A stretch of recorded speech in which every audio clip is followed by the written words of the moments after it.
नमस्कार, शाम के 5:30 बज चुके हैं और इस स्पेशल रिपोर्ट में बात कश्मीरियत के नाम की, जमहूरियत के पैगाम की। कल प्रधानमंत्री आवास में घाटी के नेताओं के साथ मीटिंग के बाद प्रधानमंत्री नरेंद्र मोदी ने नए जम्मू कश्मीर के लिए एक नहीं बल्कि 5 बड़े मंत्र दिए।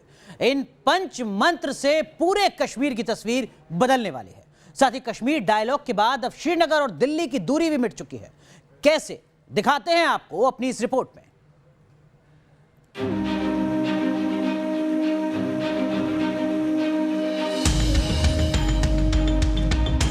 दिल्ली से श्रीनगर दूरी भले ही 810 किलोमीटर की हो, लेकिन अब ये दूरी खत्म हो चुकी है। 7 लोक कल्याण मार्ग यानी देश के प्रधानमंत्री का आवास, यहाँ गुरुवार को करीब 200 मिनट तक कश्मीर डायलॉग का दौर चला। इस मीटिंग के बाद जब जम्मू कश्मीर के तमाम पार्टियों के नेता बाहर आए तो उनके चेहरे खिले हुए थे, यानी दिल की दूरी और दिल्ली की दूरी दोनों मानिए खत्म, यानी मीटिंग अपने मकसद में कामयाब हुई। जम्मू कश्मीर को लेकर महामंथन में पीएम मोदी का फोकस जिन 5 बातों पर रहा वो जान लीजिए। पीएम मोदी ने कहा कि दिल्ली की दूरी और दिल की दूरी कम होनी चाहिए। जम्मू कश्मीर के युवाओं को मौका देने की जरूरत है। जम्मू कश्मीर की युवा पीढ़ी की सुरक्षा हम सबका दायित्व है। राजनीतिक मतभेद अपनी जगह है, लेकिन सभी पार्टियों को देश हित में काम करना चाहिए। पीएम ने सभी दलों से परिसीमन प्रक्रिया में जुटने की अपील की। प्रधानमंत्री जी ने बैठक में 2 बड़ी बातों पर विशेष जोर दिया। उन्होंने कहा, जम्मू कश्मीर में लोकतंत्र को ग्रास रूट तक ले जाने के लिए हम सबको मिलकर काम करना होगा। दूसरा, जम्मू कश्मीर में ऑलराउंड विकास हो, हर इलाके हर समुदाय तक विकास पहुँचे, इसके लिए साझेदारी हो और जन भागीदारी का एक माहौल बनाया रखा जाए, ये जरूरी है। माननीय प्रधानमंत्री नरेंद्र मोदी साहब ने जम्मू कश्मीर के सभी आए हुए नेताओं को यह विश्वास दिलाया है कि जम्मू कश्मीर के उज्जवल भविष्य के लिए सभी मिलकर कार्य करेंगे। जम्मू कश्मीर की मजबूती के लिए और जम्मू कश्मीर की जनता की भलाई के लिए हर वह कार्य करेंगे जिससे जम्मू कश्मीर के जनमानस का भला हो।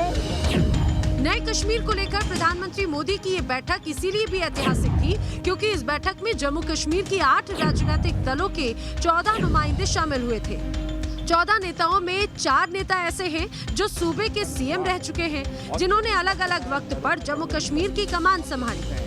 इन 4 पूर्व सीएम में फारूक अब्दुल्ला पीएम मोदी की ठीक दाहिनी ओर की पहली कतार में बैठे थे। उनके ठीक बगल में कांग्रेस नेता और जम्मू कश्मीर के पूर्व मुख्यमंत्री गुलाम नबी आजाद बैठे थे और आजाद के ठीक बगल में बैठी थी पीडीपी की नेता और पूर्व सीएम महबूबा मुफ्ती, जबकि चौथे पूर्व सीएम उमर अब्दुल्ला दूसरी कतार में बीच में बैठे थे। बैठक में भले ही जम्मू कश्मीर के तमाम राजनीतिक नुमाइंदे शामिल हुए थे, लेकिन बाहर सबकी नजरें 2 नेताओं पर टिकी थी। इनमें पहले हैं नेशनल कॉन्फ्रेंस के फारूक अब्दुल्ला और दूसरी महबूबा मुफ्ती। मीटिंग के बाद नेशनल कॉन्फ्रेंस के नेता और पूर्व सीएम उमर अब्दुल्ला जब बाहर आए तो उन्होंने पीएम मोदी पर अपना भरोसा तो जताया, लेकिन एक कंफ्यूजन के साथ। लोगों की राय लिए बिना या वहाँ के लोगों के जो चुने हुए नुमाइंदे हैं उनकी राय लिए बिना वो फैसले लिए गए। लेकिन चलिए, अब जो हुआ सो हुआ। हमें मौका मिला वज़ीर आज़म साहब के सामने और गृह मंत्री साहब के सामने अपने बात रखने की, और क्योंकि इस मीटिंग में कोई एजेंडा नहीं था तो खुल के हमने अपनी बातें सामने रखी। कश्मीर डायलॉग में कांग्रेस की ओर से 3 नुमाइंदे शामिल हुए। इसकी अगुवाई पूर्व सीएम और कांग्रेस नेता गुलाम नबी आजाद ने की। कांग्रेस की ओर से इस बैठक में 5 अलग अलग मांगे रखी गयी।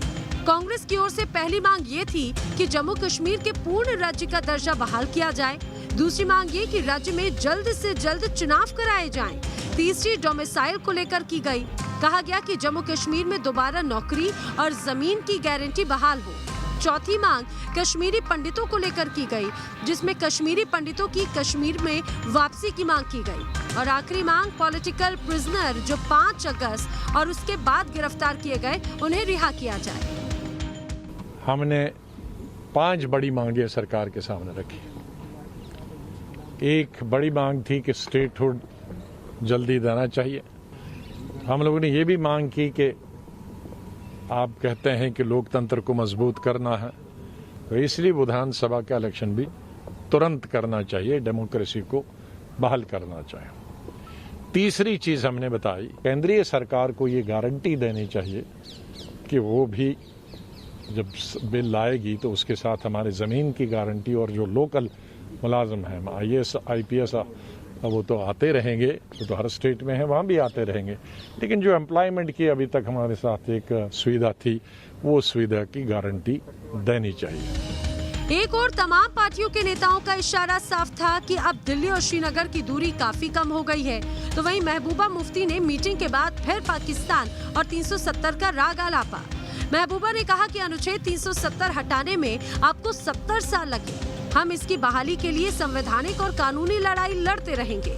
महबूबा ने बैठक में कहा कि जम्मू कश्मीर को ट्रेड और टूरिज्म के लिए स्पेशल पैकेज मिले, साथ ही पाकिस्तान के साथ दोबारा ट्रेड की बहाली हो। मैंने उनको कॉम्प्लीमेंट किया, आपने पाकिस्तान से बात की, सीज फायर कराया, बहुत अच्छी बात है, इन्फिल्ट्रेशन कम हुई, बहुत अच्छी बात है। अब अगर जम्मू कश्मीर के लोगों को सुकून मिलता है, आराम मिलता है, उसके लिए अगर आपको पाकिस्तान से फिर बात करनी चाहिए। और जो ट्रेड जम्मू कश्मीर, चाहे रावलाकोट का हो, चाहे वो मुजफ्फराबाद रोड का उड़ी मुजफ्फराबाद हो, जो ट्रेड हमारा रुक गया है उसको चालू करने के लिए भी पाकिस्तान के साथ बात करनी चाहिए, क्योंकि उसमें काफी लोगों का रोजगार है। 200 मिनट की इस मीटिंग में जो 5 बड़े निष्कर्ष निकलकर सामने आए वो समझ लीजिए। जम्मू कश्मीर पर बातचीत सकारात्मक रही और अब आगे की राह ज्यादा मुश्किल नहीं। 370 इतिहास हो गया, विरोध करने वाले नेता भी अब धीरे धीरे इसे स्वीकार कर रहे हैं। कश्मीर के नेताओं की मोदी सरकार के खिलाफ कड़वाहट खत्म हुई। कश्मीर के विकास पर राजनीतिक बिरादरी को भरोसे में लिया गया। दुनिया को संदेश दिया गया कि कश्मीर पर लोकतांत्रिक तरीके से ही काम हो रहा है। रही बात महबूबा मुफ्ती की, तो पाकिस्तान राग उनकी सियासी मजबूरी है, ये दिल्ली भी जानती है और जम्मू कश्मीर भी, और यही वजह है कि पाकिस्तान राग महबूबा तक ही सीमित है। दिल्ली आते ही फारूक अब्दुल्ला के तेवर नरम पड़ गए, लेकिन महबूबा अब तक शायद ये नहीं समझ रही कि झेलम में काफी पानी बह चुका है, वक्त बदल चुका है, हालात बदल चुके हैं और अब कश्मीर नई शुरुआत की ओर कदम रख चुका है, जहां ना तो पाकिस्तान के नाम की जरूरत है और ना ही अलगाववाद की। Team news nation.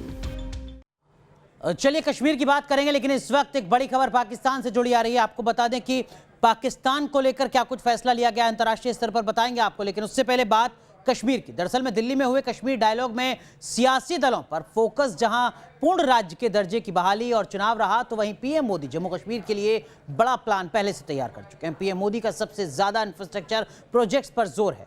PM Modi के मिशन कश्मीर को लेकर आपको रिपोर्ट दिखाएं, लेकिन उससे पहले जान लीजिए जम्मू कश्मीर में वो कौन कौन से प्रोजेक्ट्स हैं जिन पर काम लगातार जारी है। और देखिए, हम इंफ्रास्ट्रक्चर प्रोजेक्ट्स की यहां पर बात कर रहे हैं, हम श्रीनगर की बात कर रहे हैं। देखिए, इंफ्रास्ट्रक्चर प्रोजेक्ट की अगर बात की जाए जम्मू कश्मीर के लिए, तो वित्त वर्ष 2021-22 यानी मौजूदा वित्त वर्ष में 4,545 करोड़ रुपए का बजटीय आवंटन किया गया है सिर्फ ढांचागत विकास के लिए। केवल ये इस साल का हम बता रहे हैं आपको। अगर श्रीनगर बारामूला रेल लिंक की बात की जाए, जो उधमपुर से शुरू होती है, जिस पर काम तो काफी पहले से हो रहा है, लेकिन उसको रफ्तार दी जाए, इसके लिए 4,200 करोड़ रुपए का बजटरी एलोकेशन है 2021-22 के बजट में। ये हम आपको इंफ्रास्ट्रक्चर प्रोजेक्ट के बारे में बता रहे हैं। इसके साथ साथ एक और रेल लिंक की बात अगर करें, कटरा बनिहाल रेल लिंक, जिसके लिए 21,653 करोड़ रुपए का ऐलान किया गया है केंद्र सरकार के द्वारा, ताकि यहां पर जो ट्रेन की कनेक्टिविटी है उसको तेज रफ्तार मिल सके। लेकिन बात सिर्फ ट्रेन की नहीं, टनल की भी हो रही है।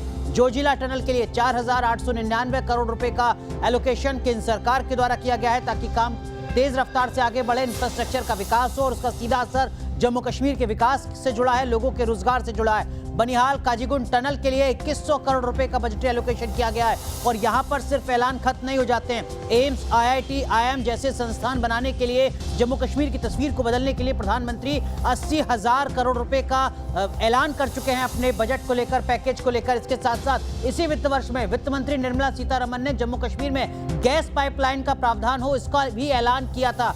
हाइड्रो पावर प्रोजेक्ट, जिसके लिए 35,000 करोड़ रुपए का प्रावधान किया गया है केंद्र सरकार के द्वारा, ये भी हम आपको बता दें। और अब स्थितियां बदल चुकी हैं। 370 हटने के बाद आयुष्मान योजना का लाभ भी अब जम्मू कश्मीर के लोगों को मिल रहा है। लेकिन इस वक्त की एक बड़ी खबर का, जो खबर पाकिस्तान से जुड़ी है, FATF से जुड़ी है। आपको बता दें कि FATF से पाकिस्तान को राहत नहीं मिली है। पाकिस्तान ग्रे लिस्ट में ही बरकरार रहेगा। पाकिस्तान की मुश्किलें जस की तस हैं। टेरर फंडिंग रोकने में दरअसल में पाकिस्तान नाकाम रहा है, जिसके चलते पाकिस्तान को FATF ने राहत नहीं दी है। ग्रे लिस्ट में पाकिस्तान बना रहेगा। FATF की बैठक में पाकिस्तान पर फैसला हो चुका है। FATF ने पाकिस्तान को ग्रे लिस्ट में बरकरार रखा है। साथ ही साथ आतंकी फंडिंग को लेकर भी तमाम जानकारियां साझा करनी होंगी। पाकिस्तान को टेररिज्म पर नकेल कसी है या नहीं, पाकिस्तान ने ये बताना होगा FATF को। हमारे सहयोगी मधुरेंद्र हमारे साथ जुड़ चुके हैं। मधुरेंद्र, ग्रे लिस्ट में पाकिस्तान बरकरार रहेगा, क्या कुछ राइडर्स पाकिस्तान के ऊपर?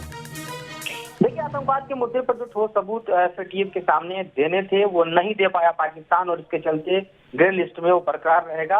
और ये निर्णय साफ तौर पर बतलाता है कि पाकिस्तान किस तरह से अंतर्राष्ट्रीय समुदाय को आतंकवाद के मुद्दे पर झांसा देता है। एक तरह से एक्सपोजर है एक बार और पाकिस्तान का, जिसे लेकर भारत बार बार कहता है कि आतंकवाद का सबसे बड़ा गढ़ दुनिया में अगर कोई है तो पाकिस्तान है। इस बात पर एक बार और FATF ने आज मोहर लगा दी है। तो इस वक्त की बड़ी खबर हमारे सहयोगी मधुरेंद्र बता रहे हैं कि किस तरीके से पाकिस्तान की मुश्किलें खत्म होती नजर नहीं आ रही हैं। वो इमरान खान जो लगातार कहते रहे हैं कि हम पाकिस्तान को बदल देंगे, दरअसल में पूरी दुनिया के सामने पाकिस्तान की जो इमेज है वो अभी भी जस की तस एक टेरर स्टेट के तौर पर पाकिस्तान अभी भी पूरी दुनिया में अपनी इमेज को बदल नहीं पाया है। और यही वजह है कि FATF से पाकिस्तान को राहत नहीं मिली है। FATF है क्या?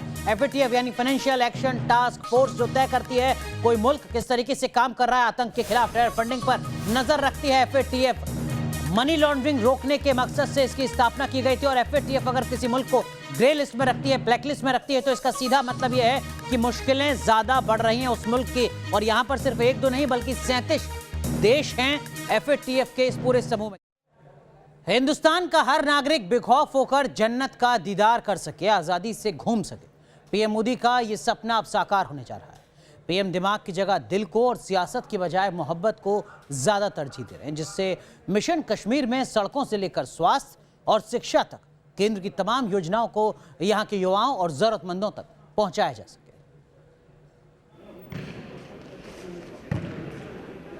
दिल में जज्बा और जुबां पर देश के लिए कुछ कर गुजरने का जोश, ये जम्मू कश्मीर के आज के युवा हैं। इसी साल फरवरी में जम्मू में भारतीय सेना में भर्ती के लिए कैंप लगा। यकीन मानिए 10-20 हजार नहीं बल्कि 40,000 युवाओं ने इसके लिए ऑनलाइन रजिस्ट्रेशन कराया। वो भी तब जब देश में कोरोना जैसी महामारी के बीच लोग अपने घरों में बंद थे। ये यहाँ के युवाओं का जज्बा ही है कि सरहद पर देश की रक्षा के लिए लगातार आगे आ रहे हैं। लेकिन जम्मू कश्मीर ने एक वो दौर भी देखा था जब सरहद पार से आए दहशतगर्दों ने ऐसा कोहराम मचाना शुरू किया कि कश्मीर घाटी की खूबसूरती पर खून के छींटे पड़ने लगे। आतंकवाद की वजह से कारोबारियों को अपना कारोबार समेटने को मजबूर होना पड़ा, तो वहीं टूरिस्ट का भी आना कम हो गया। बेरोजगारी बढ़ने लगी, जिसका फायदा दहशतगर्दों और देश के दुश्मनों ने उठाया। घाटी के मासूम युवाओं के हाथ में बम, बारूद और पत्थर थमाए गए। घाटी की इसी दुर्दशा को खत्म करने के लिए मोदी सरकार ने बीड़ा उठाया। ऑपरेशन ऑल आउट के तहत आतंकियों का सफाया किया जाने लगा। बिल में छिपे दहशतगर्दों को चुन चुन कर मौत की घाट उतारा जाने लगा ताकि कश्मीर में आतंक का दंश खत्म। तो दूसरी ओर मोदी सरकार की ओर से घाटी में युवाओं को रोजगार मुहैया कराने की कोशिशें हो रही हैं। साथ ही भटके युवाओं को देश के मुख्यधारा में शामिल करने की कवायद शुरू हो चुकी है। कश्मीर में आज हालात पहले से काफी बेहतर हो चुके हैं। पर्यटन उद्योग पटरी पर लौट रहा है, जिससे स्थानीय कारीगर, टैक्सी ड्राइवर और होटल कारोबारियों के सुनहरे दिन वापस लौटने की शुरुआत हो चुकी है। तो इलेक्शन जो होनी चाहिए ना, तो इसकी वजह से क्या डेवलपमेंट होगी, और साथ में जो हमारे जो कार्यकर्ता होंगे वो जो भी कोई काम होगा डेवलपमेंट के लिए हम उसके साथ डायरेक्ट मिल सकते हैं। इलेक्शन होने चाहिए सर, फिर से। हाँ, फिर से इलेक्शन होने चाहिए, तो उस हिसाब से फिर पता चलेगा कि कैसे, मतलब जो यहाँ का जो मुख्यमंत्री कौन बनेगा। केंद्र सरकार ने कश्मीर की कला को दोबारा जिंदा करने की कोशिश शुरू कर दी है। खासतौर पर कश्मीर के हथकरघा और हस्तशिल्प पर खास ध्यान दिया जा रहा है। कश्मीरी शिल्प को बढ़ावा देने के लिए GI टैगिंग का भी काम चल रहा है। साथ ही जम्मू कश्मीर के हथकरघा और हस्तशिल्प उत्पादों को ऑनलाइन भी प्रमोट किया जा रहा है। किसी भी देश की तरक्की का सबसे बड़ा हथियार उसकी शिक्षा है, और इस पर भी मोदी सरकार जोर दे रही है। प्रदेश में युवाओं का एक्सपोजर बढ़ाने की मुहिम शुरू हो चुकी है। यहाँ हर पंचायत स्तर पर यूथ क्लब स्थापित करने की योजना है, जहां उन्हें रोजगार से जुड़ा जरूरी मार्गदर्शन मिलेगा। साथ ही आत्मनिर्भर बनने के तरीके भी बताए जाएंगे। सरकार इस पर 12 करोड़ रुपए खर्च कर क्लब की स्थापना करेगी, जहां उन्हें सिविल सेवा और दूसरी प्रतियोगी परीक्षाओं के लिए कोचिंग दी जाएगी। जम्मू कश्मीर से आर्टिकल 370 हटाने के बाद ये सबसे बड़ा चुनाव था। इस चुनाव को लेकर कई तरह की आशंका थी। सरहद पार से साजिशें रची जा रही थी, आतंकी हमले का खतरा था, लेकिन लोग बड़ी तादाद में अपने घरों से निकले और अपने जनप्रतिनिधि का चुनाव किया। 8 चरणों में हुए डीडीसी चुनाव के जब नतीजे आए तो यहाँ की जनता ने मानो एक तरह से 5 अगस्त 2019 के संसद के फैसले पर मुहर लगा दी। पहली बार राज्य में बीजेपी सबसे बड़ी पार्टी बनकर उभरी। बीजेपी को 75, नेशनल कॉन्फ्रेंस को 67, पीडीपी को 27, जबकि कांग्रेस को सिर्फ 26 सीटें मिली। यानी जम्मू कश्मीर की जनता को बैलेट पर भरोसा है और बुलेट की जगह बैलेट के जरिए ही वो अपनी तकदीर बदलना चाहते हैं। मोदी सरकार भी जम्मू कश्मीर के लोगों के इस आशा आकांक्षा से पूरी तरह वाकिफ है और यही वजह है कि गुरुवार को हुए कश्मीर डायलॉग के बाद देश के गृह मंत्री अमित शाह ने ट्वीट किया। जम्मू कश्मीर पर बैठक बहुत ही सौहार्दपूर्ण वातावरण में हुई। सभी ने संविधान और लोकतंत्र के प्रति प्रतिबद्धता जाहिर की। जम्मू कश्मीर में लोकतांत्रिक प्रक्रिया को मजबूत करने पर जोर दिया गया। हम जम्मू कश्मीर के सर्वांगीण विकास को लेकर कटिबद्ध हैं। तो वहीं एक दूसरे ट्वीट में अमित शाह ने कहा, जम्मू कश्मीर के भविष्य को लेकर चर्चा हुई और परिसीमन की प्रक्रिया तथा शांतिपूर्ण चुनाव राज्य का दर्जा बहाल करने के लिए अहम मील के पत्थर हैं, जैसा कि संसद में वादा किया गया था। दरअसल जब संसद में अनुच्छेद 370 हटाने पर चर्चा हो रही थी, उसी चर्चा में गृह मंत्री अमित शाह ने साफ कर दिया था कि समय का इंतजार करें, जम्मू कश्मीर को पूर्ण राज्य का दर्जा जरूर मिलेगा। गुलाम नबी साहब और जितने सारे लोगों ने, बहुत सारे लोगों ने यूटी बनाने पर अपनी आपत्ति दर्ज करी। मैं निश्चित रूप से उनको आश्वस्त करना चाहता हूं कि जैसे ही नॉर्मल परिस्थिति हो जाएगी, उचित समय आएगा, हम इसको फिर से स्टेट बनाने के लिए हम यानी एक तरफ जम्मू कश्मीर की जनता लोकतांत्रिक प्रक्रियाओं के साथ है, तो वहीं मोदी सरकार इसे लेकर संवेदनशील भी है। गुरुवार की मीटिंग के बाद यहाँ की जनता को भी उम्मीद है कि जल्द राज्य में उनकी चुनी हुई सरकार बनेगी। कश्मीर घाटी को हिंदुस्तान का स्विट्जरलैंड कहें तो इसमें कोई दो राय नहीं। अब इसी जन्नत की रौनक को लौटाने का मेगा मिशन हाथ में ले चुके हैं पीएम मोदी। News nation. चलिए इस खास पेशकश बस इतना ही, लेकिन जाने से पहले बात देश की बहस की, जिसके लिए आज जो मुद्दा आपने चुना है वो मुद्दा है, क्या ट्विटर बेलगाम हो गया? इसी मुद्दे पर देश की बहस रात 8:30 बजे दीपक चौरसिया के साथ।